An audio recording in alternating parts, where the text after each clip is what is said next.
Comment joue Adi Hutter? C'est la question à laquelle on va essayer de répondre aujourd'hui, toujours en compte. Est-ce que j'ai besoin de le présenter? Je ne le présente même plus avec Baptiste. Comment tu vas aujourd'hui? Ça va et toi? Écoute, Salut. en pleine forme, toujours là pour expliquer comment jouent nos coachs de Ligue 1. On s'attaque à Adi Hutter aujourd'hui, mais avant ça, petit point sur la date du jour, vous en avez l'habitude.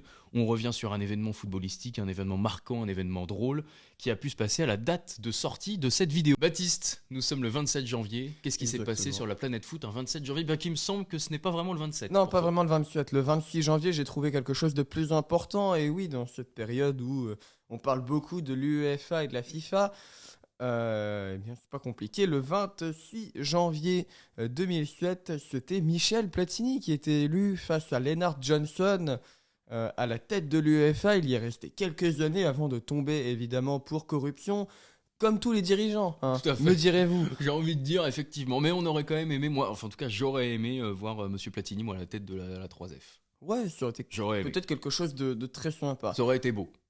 Ça aurait été beau. Et je crois que Madame Amélie Castera, Weda Castera, l'avait reçu, il me semble. Elle l'avait reçu pour un entretien, mais elle avait fait une déclaration en disant oui, mais non. Non, mais Je l'ai on parlait de reçu sport. parce qu'on a parlé de sport en général, on a Ça, discuté. exactement. Il voulait pas du tout prendre la 3F. J'ai Bah du mal non, à y croire. évidemment. Après, je dis ce sont que des spéculations, mais j'ai quand même du mal à croire que Monsieur Platini n'a pas eu une idée de reprendre la 3F pendant tout le marasme qu'il y a eu récemment. Point date du jour clos. Ouais. Maintenant, passons aux petites anecdotes c'est parti. sur l'entraîneur. Allons-y. Pourquoi Adi Hutter? Eh bien, c'est pas compliqué. Quelques mois avant la naissance de Adolphe en question, un de ses oncles est mort. Donc, le frère de sa mère est décédé. Et ce frère s'appelait également Adolphe. Donc voilà pourquoi il a ce prénom. Bon, on utilise Adi depuis sa naissance pour ne pas faire... Pour éviter des confusions. pour éviter voilà. une confusion assez douteuse, hein, à évidemment. Il a la même nationalité qu'une certaine personne. Tout à fait. J'ai une petite anecdote, moi, si tu me permets Ouais, aussi, vas-y, que j'avais je te- entendu sur Prime Video, je crois. C'est que Monsieur Hutter faisait des taureaux où il fallait presser aux entraînements. La gueule des joueurs à la fin, ouais. C'est ça, ils sont tous morts. Je te jure. Est-ce que c'est tout pour toi pour les anecdotes? Ouais, c'est tout pour moi. Ça va être le moment de passer à l'analyse.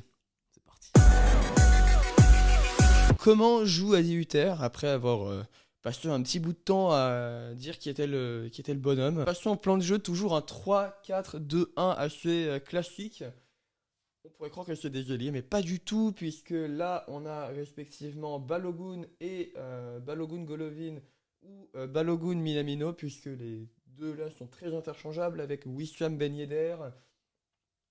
On avait Caio Henrique, mais manque de chance, il se fait les croiser, donc on a de nouveau Ismail Jacobs dans ce rôle-là. Qui est très bon, hein.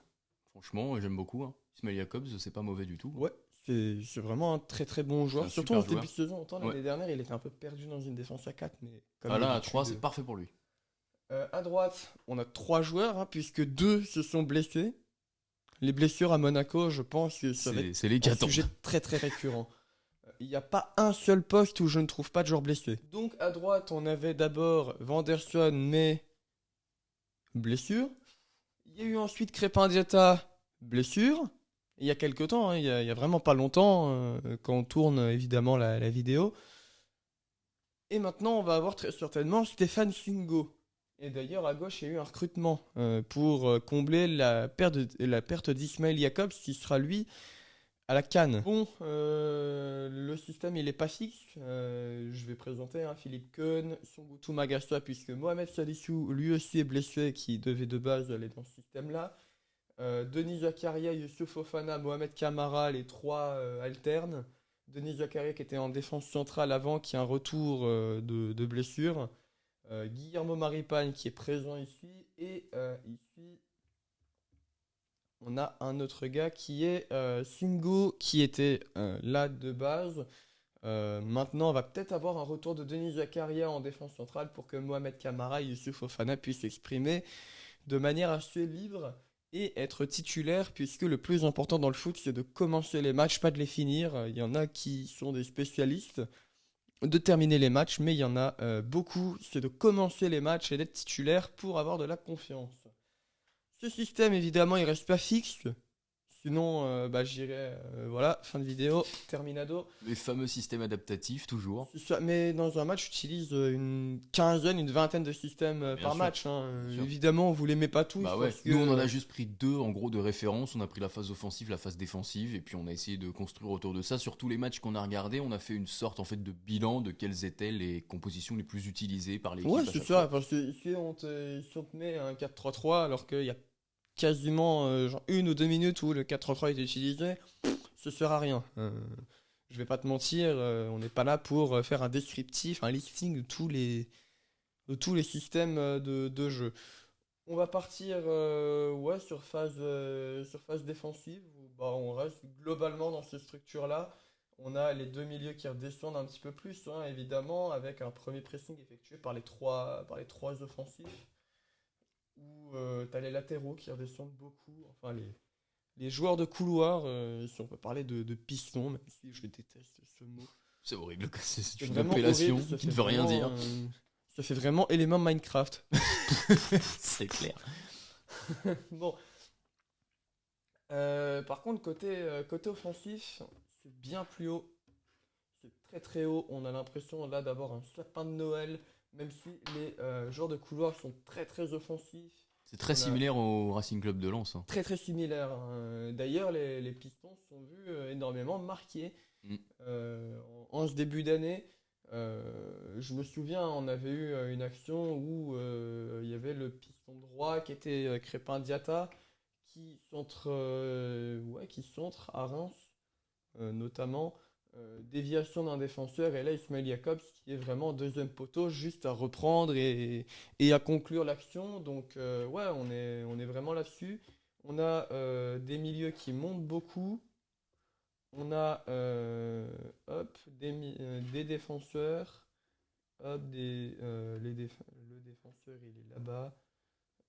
Hop, on a ça vient là, bien plus haut puisque les milieux, c'est un bordel, hein. C'est Monaco. Oui, voilà.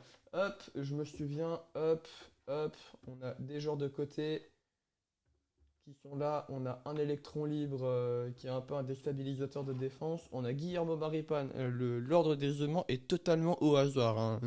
Ne cherchez pas à comprendre, hein, mon déplacement Le déplacement des latéraux, pions, mais des pions, des aimants, comme vous voulez.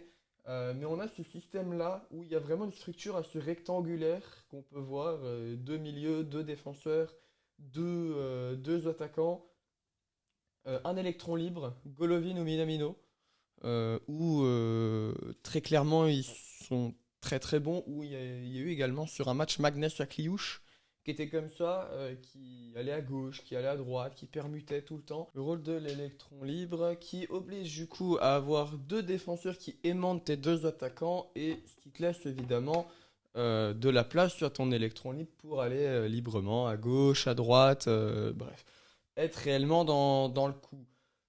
Parlons maintenant de ce défenseur-là qui est Guillermo Maripane, qui certes a un gros gros déficit de vitesse, mais qui comble ce déficit de vitesse par un placement très très bon, hein, un défenseur très très intelligent. Et on a des fois Philippe Keun qui vient l'aider pour distribuer dans la latéralité, que ce soit sur Ismail Jacobs ou sur Crépin Diatta, qui était le plus souvent à ce poste-là. Et donc, ou de distribuer directement sur Fofana et sur Denis Zakaria, qui font tous les deux plus d'1m85. Je pense pas avoir plus de choses à dire. On va pouvoir passer au niveau du joueur à suivre. Baptiste, après avoir fait cette présentation de Monaco, c'est l'heure de passer à ton joueur à suivre. Qui est ton joueur à suivre du côté de Monaco? Dis-nous tout. C'est un joueur qui retrouve un ancien entraîneur. Et oui, puisque Adi Hütter a déjà côtoyé ce joueur au Borussia Mönchengladbach entre 2021 et 2022. Je l'ai. Monsieur Denis Zakaria? Eh bien évidemment. Parfait. Il n'y a que ce joueur de toute manière de l'effectif Oui. qui était au Borussia Mönchengladbach à cette époque-là. Il était bouillant à cette époque-là d'ailleurs, Zakaria, hein. Ouais, c'est Adi Hütter qui l'a très probablement lancé dans le grand bain. Après, il a fait quelques tours dans des gros clubs. Il arrive là enfin dans un club qui va lui permettre de se développer et de enfin enchaîner. On espère qu'il n'enchaînera pas les blessures, mais qu'il enchaînera les matchs et les bonnes performances. Voilà pour le joueur à suivre, j'ai pas plus de j'ai pas plus de choses à dire dessus. C'est vraiment un joueur que j'aurais bien aimé voir évoluer en Ligue 1 plus tôt, Ouais, mais il vraiment le évolue profil que pour. Hein. ouais, c'est ça, mais Vachement c'est le profil le pour. profil mec très grand, très très rapide. Très costaud, dur à l'impact, dur sur l'homme. C'est ça Il peut jouer exactement. partout. Dans Ouais, il peut une jouer def au absolument milieu, il peut partout. jouer un cran plus haut, un cran plus bas. Super. On s'arrête là pour Monaco. Eh bien voilà, je pense que ce sera tout. C'est parfait, bah voilà, maintenant vous savez à peu près comment joue Monsieur Adi Hutter. Si vous avez des précisions à apporter, bah n'oubliez pas, bien sûr, l'espace des commentaires est là, en toute bienveillance, vous pouvez écrire en bas votre analyse. Si vous avez des choses à compléter ou même une analyse complètement différente de la nôtre, eh bien ça se passe dans l'espace commentaire. Nous on se retrouve la semaine prochaine pour parler d'un nouveau club, d'un nouvel entraîneur de Ligue 1. Rendez-vous la semaine prochaine, même lieu, même heure sur la chaîne Ballon Pied. Salut à tous. Salut!